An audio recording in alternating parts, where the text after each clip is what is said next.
Good afternoon. ANC officials are expected to hold an urgent meeting today to discuss the issue of the suspended Secretary-General Ace Magashule. There is a growing power struggle in the ANC as Magashule has refused to comply with the suspension after being charged with corruption. Magashule has denied the charges and calls the move unconstitutional. Magashule has instead said that as the head of the ANC, he has suspended ANC President Cyril Ramaphosa from the party.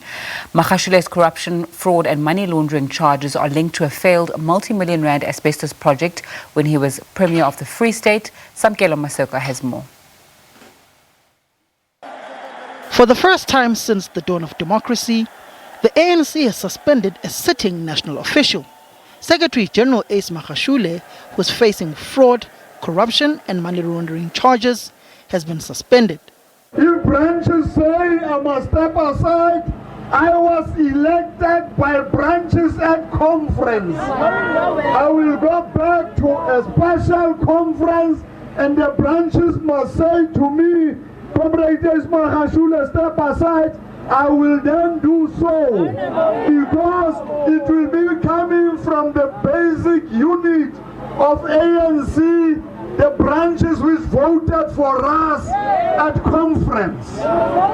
Nobody can remove us. And true to his words, Magashule stuck to his guns until being booted out. In a lecture in KwaZulu-Natal in 2018, he said that it was just a matter of 5 years until the real ANC returned. This prompted ANC member Bheki Cele to fire back and ask Magashule where he would be in 5 years' time. The ANC Deputy Secretary-General, who signed off on Magashule's suspension, says no faction can rely on her support. Magashule can't speak on behalf of the party, can't mobilize any party structures. The Deputy Secretary-General has also pleaded with Magashule to work within the constitution of the party. I think anybody who is asked to step aside begins to fight for their political lives. When you are challenged within the organization, often your best defense is to follow the prescripts of the organization. Normally when you do that, you come out better. And there are many examples of that. One would hope that the SG would accept that particular perspective of himself as a very senior member of this organization. Magashule's suspension will be reviewed after every 6 months, but he remains suspended until the finalization of his case. Samkele, Maseko, SABC News, Johannesburg. Right, Samkele is in studio now, a senior political reporter. Very good afternoon to you. Tell us what's the latest.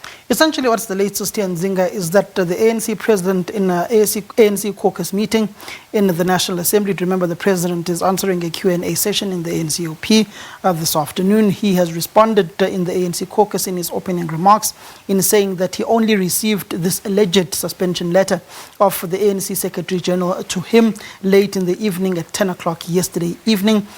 And he was pretty much amazed and shocked at what had been sent to him by the Secretary-General in the ending of his closing remarks, of the opening of his remarks at the caucus meeting in Parliament. President Ramaphosa says it's very much null and void, that suspension of Ace Magashule against him, because it was never discussed in any structures of the organization. It was neither discussed in the National Executive Committee, neither discussed in the officials of the ANC or in the National Working Committee. So he says that he will leave this particular issue to be ventilated and dealt with by the NEC this coming weekend. We've already spoken to head of ANC presidency, Sibongile Pesani, who says that this letter of Ace Magashule allegedly suspending the president is only aimed at collapsing the African National Congress. Samkele, what do we know to be the actual position now when it comes to the suspension of Ace Magashule? Ace Magashule, as it stands, is a suspended Secretary-General of the governing party. He can neither perform his functions as a member of the ANC or perform his functions as a Secretary-General of the ANC. Jesse Duarte is now performing the functions of the SG and the Deputy SG. Ace Magashule is not allowed entry at Luthuli House. As we speak at this point in time, all doors at Luthuli House are locked. No one is allowed in at Luthuli House, and Ace Magashule will have to come back and update the ANC on how far his legal case is in 6 months' time, and it will be reviewed then. But it looks as if the NEC this coming weekend is going to take a hard stance, because when we spoke to the national chairperson, Gwede Mantashe, yesterday, he was very clear that Ace Magashule is being ill-disciplined, and this will not serve any good of his course this coming weekend as the ANC-NEC meeting meets. And some may even want to put for the harshest punitive measure against the alleged ill-discipline that the Secretary-General is showing. And Samkele Pasani and others saying that there are some people who thrive under chaos and confusion. Samkele, is Ace Magashule challenging that suspension, and then how does that work in terms of the party's constitution or the measures? Because I know sometimes in court when you're challenging something, it gets suspended until, or you're appealing something, it gets suspended until it's dealt with. Essentially, the appeal will now go to the ANC's National Disciplinary Committee or go to the ANC's Integrity Commission, but we do know that the Treasurer-General Paul Mashatile has been working around the clock to try and find an appeal mechanism for all of those who have been forced to step aside. But once you are suspended by the African National Congress, a suspension automatically means that your issue then goes to the National Disciplinary Committee of Appeals, which is chaired by Nomvula Mokonyane, ANC-NEC member, ANC head of organizing. So the appeal of Ace Magashule is most likely to go to the NDCA, where it will be ventilated by those members in that particular committee, which also has individuals like Ronald Ozilamula, who is a staunch supporter of President Cyril Ramaphosa and was speaking over the weekend in the Eastern Cape region, in the Eastern Cape province and Chris Hani region, where Oscar Mabuyane, the provincial chairperson of the ANC, the Eastern Cape, is from, in saying that all of those who are charged with fraud and corruption, the ANC-NEC doesn't even need to meet. Those people must just call a press briefing and say that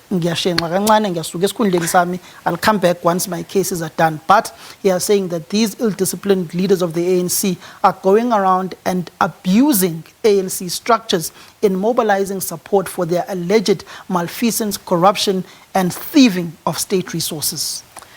Samkele Maseko, our senior political reporter, giving us an update on the African National Congress and what's taking place there. Let's get some analysis now with Dr. Thokazani Chilenga Butao. She joins me over the line.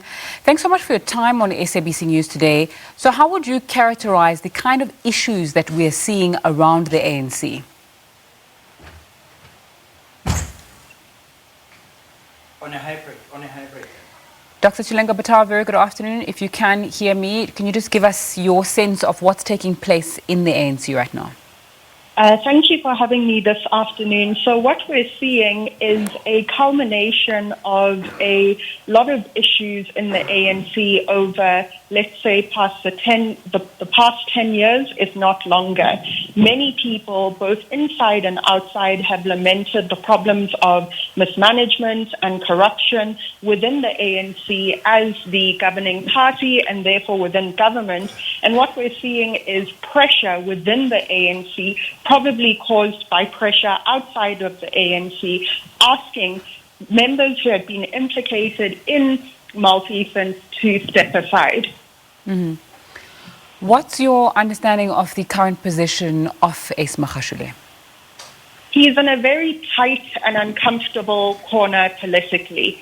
And we saw how when the step-aside resolution was being discussed earlier this year, he seemed to be wanting to go to the ground forces of the ANC and find some sort of resolution or consensus to get this step-aside rule either overturned or reconsidered. And now the 30 days have lapsed, the 30 days to appeal, and he hasn't got anywhere else to go. We've seen now that he has sent a letter to President Ramaphosa suspending him as president of the ANC, and we have to ask on what grounds? You know, is this to do with the CR17 issue and unsealing those documents regarding the campaign? Is it to do with other things that Magashule might claim, implicate the president in wrongdoing? Or is this just one last tactic or way to discredit the president, who he may see as being one of the people in the ANC trying to implement the step-aside rule, which will disadvantage Ace Magashule as the SG of the ANC. Let's stay with that letter. It says that the Secretary-General, the suspended Secretary-General, suspends the President of the African National Congress in terms of Resolution 8.2 of the 54th Conference. What are the parameters for that step aside that's leading to these suspensions that we've seen not only of Ace Magashule but of people like Mike Mabuyakulu as well? What needs to happen for you to be asked to step aside, and when can somebody suspend you in terms of that resolution? So in terms of that resolution, my reading and understanding of it is that this is a rule that is implemented when someone in the African National Congress has been either charged or will be prosecuted with regards to an offense, a criminal offense, and then they are asked to step aside. So this is why I'm saying we have to ask on what grounds, and maybe the letter will become public, maybe not, but on what grounds does Ace Magashule say that this rule must also be implemented where President Ramaphosa, as president of the ANC, is concerned? Mm-hmm. And then when we know the grounds upon which he is saying this rule must be implemented against President Ramaphosa, then we will know whether this is a tactic of Magashule's or whether there is a genuine concern coming from him as SG of the ANC. Mm-hmm. What are the optics of a party that appears either at war with itself, purging certain members, or either way in strife, in a state of strife? So first of all, for those outside the ANC and the general public, this is not good, because there are many things that we are facing as a country. On the one side, there is the State Capture Commission of Inquiry. On the other side, there is still a pandemic raging, and there are talks about a third wave. And this seems like either a distraction or the governing party not caring about what is happening to ordinary South Africans and instead concerning itself with internal battles and issues. For the ANC as a political party and as the oldest liberation movement on the continent, I think it signifies that change is going to come to the ANC, maybe because of the pressure from the outside, but also because people within the ANC who claim that they've been on the right side of the law all along will do whatever they need to do to clean up the ANC and make sure that it continues to govern if it's elected in national and provincial and local elections. Speaking of those elections and the future, what's next for the ANC? That's a very difficult question. And I think in the next few months, with the local elections coming up, but also with these internal battles that we see within the ANC, we'll have to play it by ear. But one thing for sure, there's a clear signal from the general and people within the ANC, from the general public, and people within the ANC to say that whatever has been going wrong for a long time is not going to continue. Thank you very much for your time on SABC News this afternoon. Dr. Thokazani Chilenga Butao joining us there. She's a political lecturer at the University of the Witwatersrand.